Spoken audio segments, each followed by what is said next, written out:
Hello, everybody. Wolfgang here. Today is Wednesday, September the 24th. This month's almost over. Wow. That's okay, because next month is my wife and I's favorite month. It's Halloween, October. It's all month long for us. I started decorating the windows. I'll probably finish that up this weekend. I don't know. Take my time with it. We have decals that stick to the window. We got them for Halloween and Christmas. So I'm sure by now everybody's heard about the shooting in Texas. I think they said the shooter was 29 years old. What bothered me with once again with media, they were calling this guy a sniper. Now, he had anti-ice on shell casings, they said. And this is still breaking news. All right. So if this dude was against ice that much and he wanted to, take some out, he was one hell of a poor shot for a sniper. He didn't hit no ice. He hit the people being detained. The ones that were going to jail, or I was like, what? So my conspiracy theory, what if he wasn't shooting at ICE agents, but was shooting at the prisoners to shut them up? Just maybe. I'm just saying. And putting anti-ice on the casing is going to throw, so he was against ice. In reality, he was taking out some inmates that probably knew some shit, and they were afraid they were going to talk, and they said, hey, take them out. I'm making this shit up. I don't know. This is just what was going through my head. So, enough about that.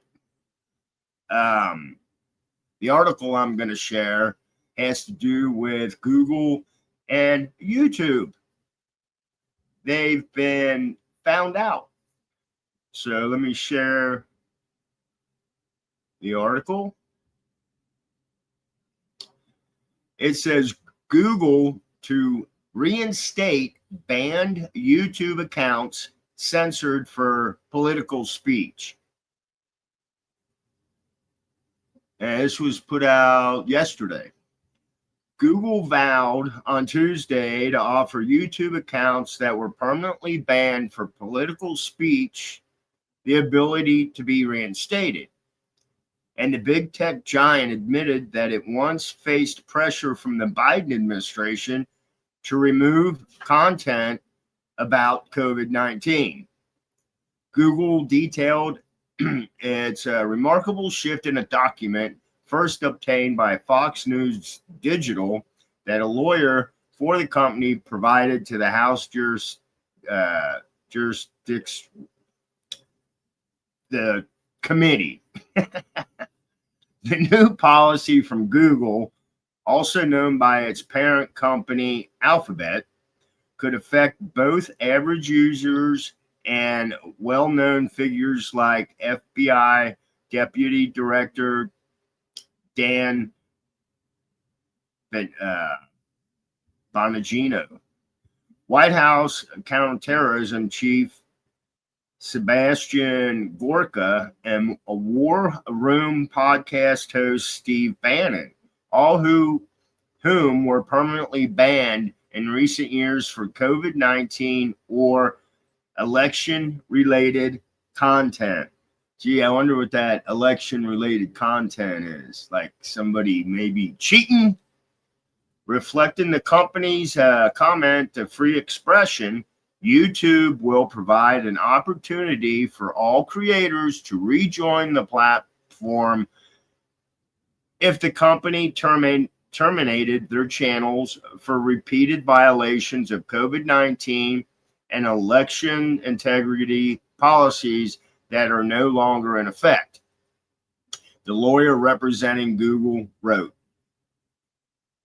Bonagino ended his conversation radio show, which live streamed on Rumble, when he joined the administration this year.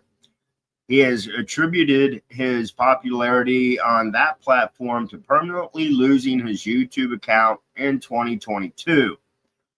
YouTube permanently banned Bonagino, who had one of the most followed accounts on the platform, for spreading what it said was COVID-19 misinformation about masks. We were all saying it about the mask. The document from Google also noted that YouTube values the conservative voices on its platform and acknowledged that the creators have extensive reach to play an important role in civic discourse. The document included a section about the Biden administration and said White House officials at the time pushed Google behind the scenes to remove perceived misinformation related to COVID-19. The lawyer for Google also noted that the big tech platform censored content independently of the Biden administration based on its internal policies, but that the company has since rolled back those policies. Senior Biden administration officials, including White House officials, conducted repeated and sustained outreach to Alphabet and pressed the company regarding certain user-generated content related to the COVID-19 pandemic that did not violate its policies, the lawyer wrote. The administration created a political atmosphere that sought to influence the actions of platforms based on their concerns regarding misinformation, the lawyer added. Fox News Digital reached out to Google for comment. Google's revelations came in response to a years-long Republican-led investigation by the committee into big tech companies, including Google, that censored and suppressed content of their platforms related to COVID-19 and 2020 election and Hunter Biden. YouTube's posture follows Meta similarly shifting last year toward denouncing the Biden administration's pressure tactics and welcoming more voices onto its platform. Meta revealed at the time that it was doing away with third-party fact checkers. YouTube has not used outside fact checkers and vowed that it will not empower fact checkers to take action on or label content on the platform. We'll see how far that goes. Parallel to the congressional investigation was a lawsuit brought by two Republican attorneys general over social media censorship. Discovery in that case largely mirrored what the committee uncovered. The Supreme Court ultimately did not decide on the merits of the case, Merther versus Missouri, and instead government seemed to have assumed a role similar to a Orwellian mystery of truth. The High Court's decision disappointed Republicans who had hoped for a landmark ruling that social media companies' censorship practices violate the First Amendment. The case also explored jawboning, which involves the government pressuring private companies to censor their speech. The term jawboning has resurfaced in the wake of Charlie Kirk's death, after ABC late-night host Jimmy Kimmel suggested on his show that the suspect, Tyler Robinson, was a member of the MAGA gang. Authorities have said Robinson felt Kirk spread hate and that he engraved his bullet casings with gamer-inspired anti-fascist messaging. Kimmel also repeatedly expressed sympathy for Kirk's family and condemned the shooting. Still, ABC and owners of its affiliate stations suspended Kimmel's show. ABC lifted its suspension beginning Tuesday, but one of the affiliate owners, Sinclair Broadcast Group, said it will continue to replace Kimmel with other programming. Let's see. Okay. Concerns with jawboning arose because Federal Communications Commission Chairman Brendan Carr made a veiled threat about Kimball's remarks ahead of an ABC pulling him off the air. The FCC has regulatory authority over broadcasting networks, including ABC, but still must abide by the First Amendment.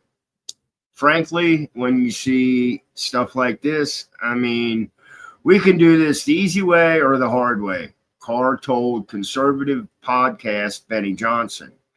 These companies can find ways to change conduct, to take action, frankly, on Kimmel, and there's going to be an additional work for the FCC ahead. Read the full article here. So anyway, I don't give a shit about Kimmel. I don't watch his show. I'm not up that late for one, and for two, I never cared for it. But with Google and YouTube, that's a big win for content users or creators. I mean, why creators? Am I a creator? I just do this because I like to. I'm not creating anything. I'm talking to a camera. Anyway, I thought that was pretty good news, and I hope they start looking into it more.